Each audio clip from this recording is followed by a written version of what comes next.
Like, she came home, she's gay or whatever, she decided that she wants a girlfriend. What are your fears?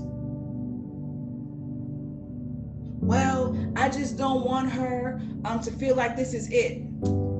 Okay, so let's walk through what is the it again? You know what I mean? So it's like really getting to the root of why you feel a certain kind of way. And so when you sit down and normally you unpack those things with somebody, like, what is your fear? Well, because of the way that they're going to be treated by the world.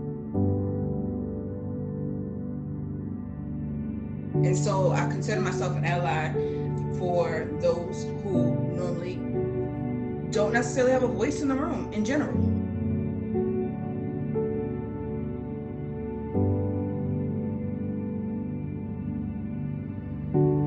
And then you add on all of these different layers when it comes to like the LGBTQ++ community. And one of the biggest things for me, the reason that I actually got involved at a very early age is because I had multiple friends who I've seen their struggles throughout life, right? With not being able to be open, not being able to be who they are. Some of them have chose drug addiction and to cope with like alcohol and all of these different things. Some of them lived a life that wasn't pleasing to them. You tell me how you want me to show up. We're going to talk about it, and then I'm going to ride for you, right? It's also to be in rooms that they may not be present. And when I hear certain language, it's like, wait, what you say? Like, let's correct that. Let's talk about that, especially when it comes to older family members, right? That's like a whole 2-hour conversation. You're not going to win them over, but I'm hoping that I just drop a little bit so that they listen. I think that's part of being an ally. It's about openly supporting and saying people should be free to be who it is that they want, do what they want, love how they want, and they shouldn't be judged or ridiculed for it.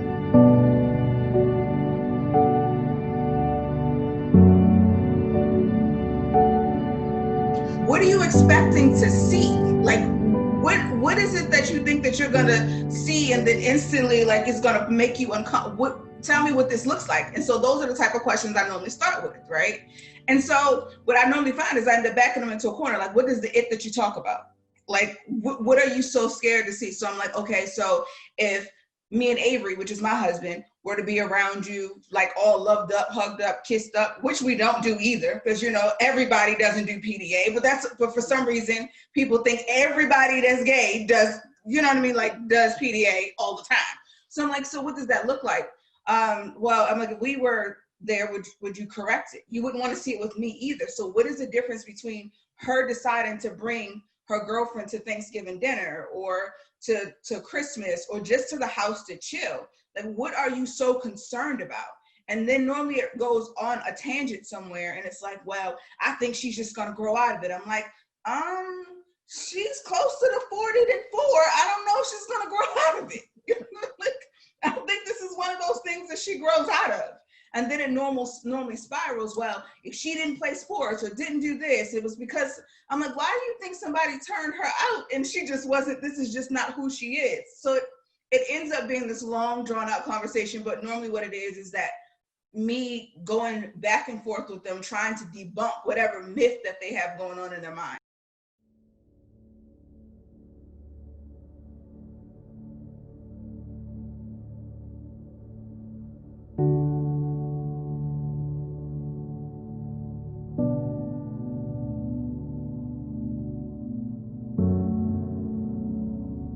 So when it comes to the women, just in general in my family, I was raised with very strong women, strong-willed, strong-minded, very independent. But we're the independent type that, to be honest, we are very much into roles. I was raised to be very traditional. I was raised to be a home, to be in the home, doing all the things for my child, meaning like the education pieces, the cooking, the cleaning, the making sure that they were stable. That was passed down to me from a bunch of strong women that were around me. The flip side of that is with that strength, they were not very loving and cuddling and kissing and hugging on you. My godmother was, but my mom and my aunts and my great aunts, not so much. You knew they loved you based on their attentiveness, based on the meals. They put it in the things that they did. They didn't necessarily verbalize it. or show you any sort of physical affection.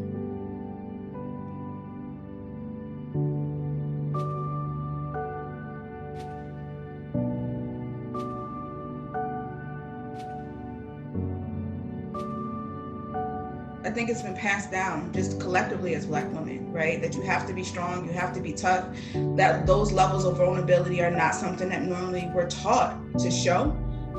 We're normally taught that there's not a space for it. So if I am this vulnerable or show transparency or whatever, it somehow takes away from me being able to be strong. We learned that strength was the complete opposite, like get yourself together. And so I think it's just been embedded in the way that we were socialized.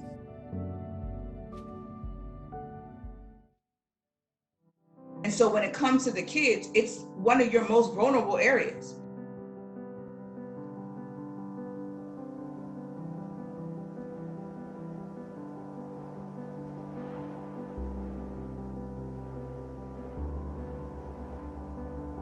Because if something is wrong with your child, the first assumption is it had to be because of something that I've done. It's because of something or didn't do. And so it's a struggle with owning up to some of those things, because sometimes you drop the ball because they're like an experiment. So you really don't know what you're getting. They give you this little book when you're pregnant and they give you all this other stuff, but nobody tells you that they come out different. Like you don't know what to expect out of a kid. And then now you get 2 or 3 of them and now you all confused because you have to start all over again, right? So it's a big experiment. And when you failed in this, or you feel like you failed in this experiment, that's hard to say because you have to admit guilt. We don't think of them as people with their own thoughts and their own ideas. For some reason, we don't think that they are people until much later in life, when in reality, they were people when they're born. So like, imagine if we were to use some of the same strategies that we use in the outside world at home. But because your ideas and thoughts are I'm parenting with my ego this time, that your thoughts, ideas are all connected to who I am. And so because of that, I can't see you as a person or communicate with you as a person.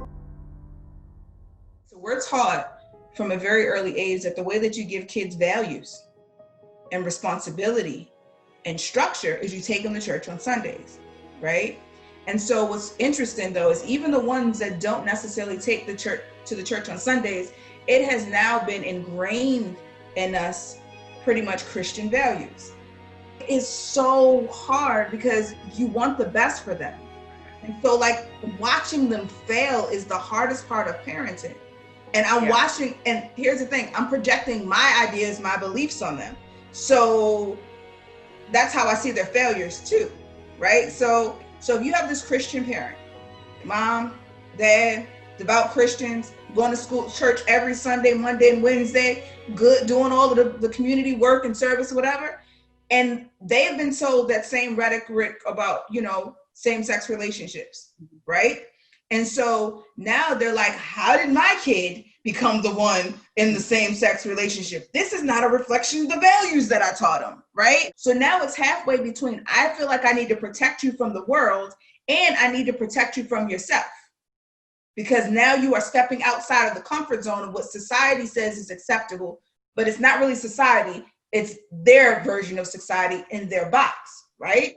And so now they're struggling between these two worlds. And what do I do with it? Am I going to go to the community that I already know has cast this child away to have a conversation? What's interesting is even for those who don't go to church, right? Being connected for so many generations at some point, somebody might have broke off and said, let me run this way. But like, that's where the base is. And so I find it interesting that when it comes to same-sex relationships, this is the one that people get so like hung up on. Like this is running with the theory that this is your foundation and this is your belief and this is the one that you pick to run with. Why? Because of common messaging. Because this is a thing that is consistently beat into you that this is the one thing you're going to hell for. And now you're taking them in a place that's telling them that they're all bad, that they're going to hell, that they're not enough, that God in some forms don't love them. Because at 5, 6, 7, 15, you know what I mean? Like the messages look different. But if you've been hearing this message since you were 5, what are you to think as an adult? What kind of confusion does it cause? And so a lot of times I don't think, I think we have great intentions, but when it comes to my folks in general, like I'm big with saying, is that we take a thing and we run with it with no research. Christianity is no different. So it presents restrictions in as far as our thinking because we don't challenge it. No matter what, like I'm able to support them, but it takes getting to know them and who they are and how they work and how they operate it. And that comes from me being present. So now imagine working a job, doing a business, going to school, like all of these things, and still having to make sure that I am present. I am engaged in all areas and levels of their life.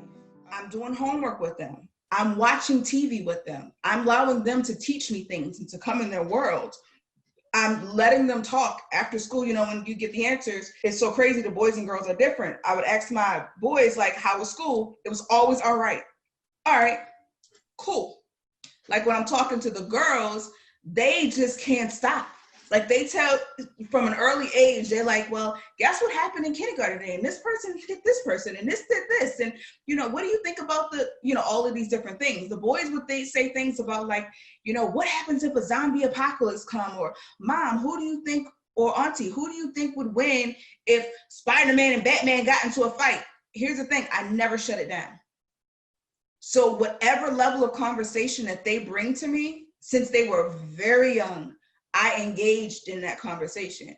And so with the older ones, what that did is that as the context changed and the types of conversations changed, I was let into the world because now they trusted me. So I didn't wait till they got 15 to build a level of trust. I started at a very young age. It is not ignoring things and having hard conversations.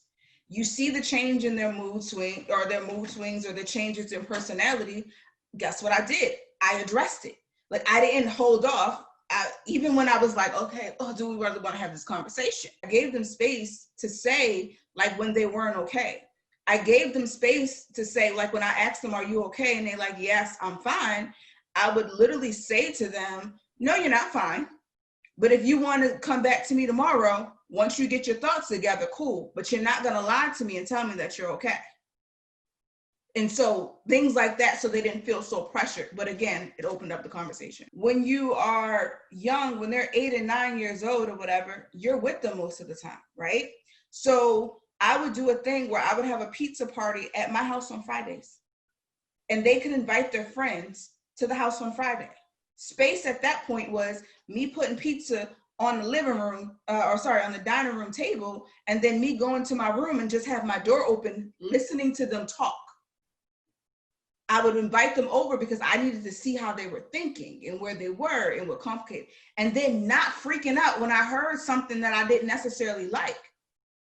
So I'll give you an example. If I hear you downstairs and you're talking about somebody showing certain videos in school, I'm like, yo, so y'all be at the playground, like, or like at gym, just browsing around the phone? Like, what y'all look at? So y'all just a bunch of dudes and this is what y'all do together? Like, so I didn't freak out, but I use it as a space of education. You find out your teenage daughter is interested in having sex, right? Instead of sitting her down and saying, hey, I want to see where your head is at. What are you doing? Like, who, you know, why do you think that you're ready for this?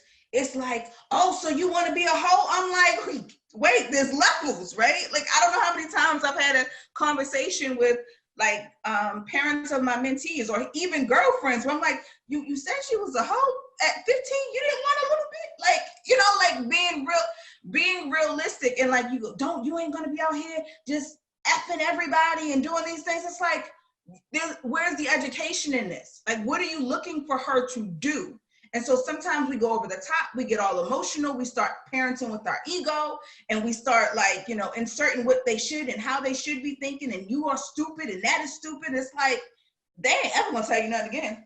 You're gonna find out what you want on these streets because the approach was off. So when you sit down and normally you unpack those things with somebody like, what is your fear? And some people will say, because of the way that they're gonna be treated by the world. So that should be more of the reason for as a mom to support them so that when the world beats the hell out of them, that they feel comfortable enough to have a space in you to confide in, to talk to, and to figure it out.